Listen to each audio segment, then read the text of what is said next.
Bharatiya Janata party की लोकप्रिय प्रत्याशी और जिला पंचायत के अध्यक्ष श्रीमती राजरानी रावत जी, पूर्व सांसद श्री बैजनाथ रावत जी, भारतीय जनता पार्टी के हमारे सभी पदाधिकारीगण, उपस्थित सभी बहनों और भाइयों, मैं सबसे पहले आप सबका हृदय से अभिनंदन करता हूं। आपने साबित कर दिया है कि हैदरगढ़ भारतीय जनता पार्टी के हृदय में बसता है। इतनी सुबह आपकी उपस्थिति इस बात का प्रमाण है। बहनों और भाइयों, लोकसभा चुनाव का आज चतुर्थ चरण चल रहा है और चौथे चरण में लोग देश के अंदर 10 राज्यों में 96 लोकसभा सीटों पर मतदान कर रहे हैं। लोगों में अपार उत्साह है। इससे पहले 3 चरण पूरे हुए 285 लोकसभा सीटों पर मतदान हुआ है और आज 96 और सीटों पर मतदान होगा। पूरे देश के अंदर तीसरे चरण तक जो मोदी लहर थी, अब चौथे चरण में वह सुनामी बनने की ओर अग्रसर है। कारण है पूरे देश से एक ही स्वर गूंज रहा है और वह है कि फिर एक बार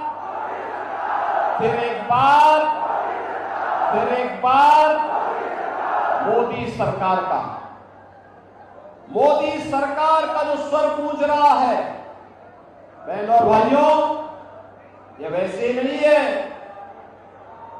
इसके पीछे कारण है, क्योंकि आज नया भारत देश और दुनिया के अंदर हुए परिवर्तन का साक्षी है।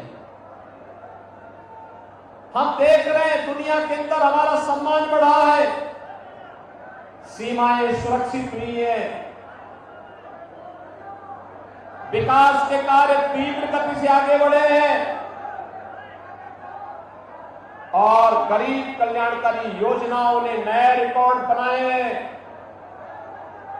जो एक कांग्रेस के लोग, समाजवादी पार्टी के लोग बड़े बड़े दावे कर रहे हैं, इनके समय की सच्चाई यह है कि गरीब भूख से मरता था, किसान आत्महत्या करता था।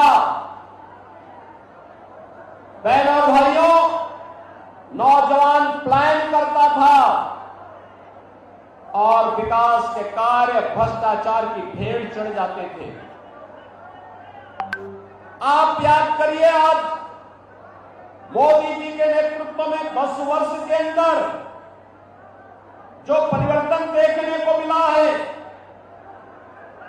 पिछले 4 वर्ष से 80 करोड़ लोग देश के अंदर फ्री में राशन की सुविधा का लाभ प्राप्त कर रहे हैं। पिछले 10 वर्ष के अंदर आपने देखा होगा, आयुष्मान भारत योजना के अंदर 60 करोड़ लोगों को 5 लाख रुपए की स्वास्थ्य बीमा की सुविधा उपलब्ध करवाई गई। बहनों और भाइयों, 50 करोड़ गरीबों के जनधन अकाउंट खोले गए। 12 करोड़ किसानों को किसान सम्मान निधि का लाभ प्राप्त हो रहा है। 12 करोड़ घरों में शौचालय भी बने हैं। 10 करोड़ घरों में उज्ज्वला योजना का सिलेंडर भी पहुंच गया है। और बहनों और भाइयों, 4 करोड़ गरीबों के मकान भी बन गए हैं। आप मुझे बताइए, ये जितना कुछ मोदी जी ने दिया है, क्या इसमें किसी का चेहरा देखकर जाति पूछ करके दिया गया क्या? नहीं, इसका एक ही पात्रता का आधार था और वह था सबका साथ और सबका विकास। बहनों भाइयों, बिना भेदभाव के शासन की योजना का लाभ कैसे किया जाता है, यह उदाहरण मोदी जी ने प्रस्तुत किया। गांव को, गरीब को, किसान को, नौजवान को, महिलाओं को, और यह भी कहा है भारतीय जनता पार्टी तीसरी बार आएगी, राशन की योजना जारी रहेगी, किसान सम्मान निधि की योजना जारी रहेगी। बचे हुए लोग जितने भी हैं उन लोगों को भी मकान की सुविधा उपलब्ध कराएंगे, एक मकान उपलब्ध करवाएंगे। और बहनों और भाइयों, सरकार ने ये भी आश्वासन दिया है, मोदी जी ने ये भी आश्वासन दिया है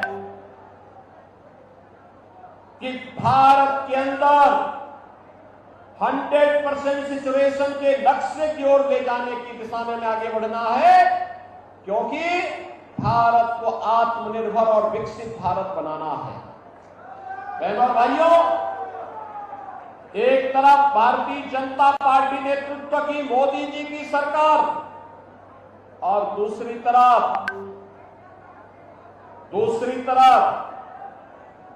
कांग्रेस और समाजवादी पार्टी का घोटालों का इतिहास। जब इनकी सरकारें थी, इनके कारनामे जग जाहिर हैं। कौन नहीं जानता इनके कारनामों को? इन्होंने कोई जगह नहीं छोड़ी कि लूट खसोट करने की। हर जगह इन्होंने लूट खसोट के एक नए कीर्तिमान बनाने का काम किया था। बहनों और भाइयों, आज इसीलिए मैं आपके पास बाराबंकी में आया हूं, बाराबंकी लोकसभा सीट पर आया हूं आपसे कहने के लिए कि भारतीय जनता पार्टी आज देश के अंदर सम्मान भी दिलाने का काम कर रही है, सुरक्षा भी दिलाने का काम कर रही है। विकास के बड़े बड़े कार्य, हाईवे, रेलवे, मेट्रो, एक्सप्रेसवे, हर घर नल की योजना, one district one medical college, और यही नहीं, AIIMS, IIT, IIM, IIIT, NIT जैसे संस्थान भी बनाने का काम कर रही है। और इस सब से बढ़कर के बहनों और भाइयों, विकास है तो विरासत को भी संजोने का काम भारतीय जनता पार्टी कर रही है। आप मुझे बताइए, ये समाजवादी पार्टी के लोग और कांग्रेस के लोग तो राम मंदिर का विरोध करते थे कि नहीं करते थे? करते थे ना। ये लोग क्या कहते थे? आज भी लोग कह रहे हैं। कांग्रेस के एक बुद्धिदाता क्या कहते हैं? कहते हैं भारत के अंदर राम मंदिर का निर्माण बेकार हुआ। इस समाजवादी पार्टी का महासचिव भी यही कहता है, कहता राम मंदिर का निर्माण बेकार हुआ। जब इनकी सरकारें थी तब क्या कहते थे? कोई कहता था परिंदा भी पर नहीं मार सकता, कोई कहते थे राम हुए ही नहीं। बहनों और भाइयों, हिंदू आस्था के साथ खिलवाड़ करना ये कांग्रेस और समाजवादी पार्टी की हमेशा से यही उनके कारनामे रहे हैं। और इसीलिए जो राम भक्तों पर गोली चलाते थे, क्या उनसे आप ये उम्मीद करते हैं कि राम मंदिर का निर्माण करते हुए? ये तो राम भक्तों पर गोली चलाने वाले लोग हैं। एक और राम भक्तों पर गोली चलाते थे और दूसरी तरफ आतंकवादियों पर दायर मुकदमों को भी वापस लेते थे। और इसके बहनों भाइयों, आज हम सब आपके पास आए हैं। पूरा चुनाव अगर आप देखेंगे तो पूरा चुनाव राम भक्तों और राम द्रोहियों के बीच में जा चुका है। आप मुझे बताओ, क्या रामद्रोही को हमारा वोट जाएगा क्या? जाना चाहिए क्या? हमने तो राम को राष्ट्र का पर्याय माना है। और बहनों और भाइयों, जो कल तक राम को नकारते थे, आज किस मुंह से राम की वे बात करेंगे? और हम तो इस बात को हमेशा से विश्वास करते रहे कि हो ही वही जो राम रसी था। और इसलिए प्रभु राम की भी इच्छा यही है कि उनका भक्त ही फिर से देश का प्रधानमंत्री बनेंगे ना। ये जो परिवर्तन आया है, विकास का, सम्मान का, सुरक्षा का, गरीब कल्याण का और आस्था के सम्मान का भी, यह मोदी जी के करिश्माई नेतृत्व के कारण ही संभव हो पाया है। उन्हीं के कारण संभव हो पाया है। अन्यथा बहनों और भाइयों, एक कांग्रेस का बस चलता, एक कांग्रेस अनुसूचित जाति, जनजाति और पिछड़ी जाति के अधिकारों पर सेंध लगाने का काम कर रही है। कांग्रेस का मैनिफेस्टो उठा करके देखिए। कांग्रेस का मैनिफेस्टो कहता है, और जब ये सत्ता में थे तब भी इन्होंने जो कारनामे किए थे 2004 से 2014 के बीच, कांग्रेस के प्रत्याशी से पूछना चाहिए, क्या यह सच नहीं है कि जस्टिस रंगनाथ मिश्रा की कमेटी कांग्रेस की सरकार ने गठित की थी, और उस कमेटी ने जो रिपोर्ट दी उसके अनुसार अनुसूचित जाति, जनजाति के यानी ओबीसी को मिलने वाले 27% आरक्षण को कमेटी ने कहा था कि मुसलमानों को इसमें से एक हिस्सा दे देना चाहिए।